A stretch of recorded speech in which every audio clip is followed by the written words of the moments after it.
Германиянын Кёльн шаарында 11-ноябрь күнү 11 саат 11 минутада карнавал сезону башталды. Ал бир нече айга созулуп, март айындагы ыйык пост почталарда жыйынтыкталат.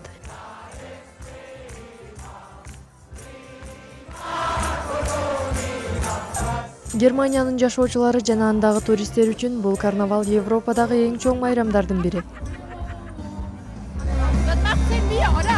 Мында келүү үчүн 6 саат жол жүрдүк. Абдан сонун атмосфера. Бул карнавал ар бир адамдын жан дүйнөсүнөн орун алган десем жаңылышпаймын.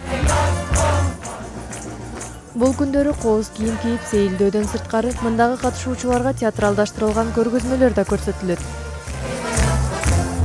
Жаан жаап жатабы же күн тийип турабы, эң башкысы бүгүн 11-ноябрь.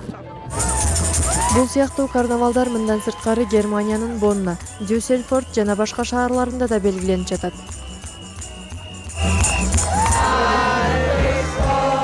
Кёльн шаарына жыл сайын карнавалга катышуу үчүн 2 миллионго чейин туристтер келет. Карнавал мындан бир нече кылым мурда жаралган. Ал жыл сайын ноябрь айынан баштап белгиленип келет.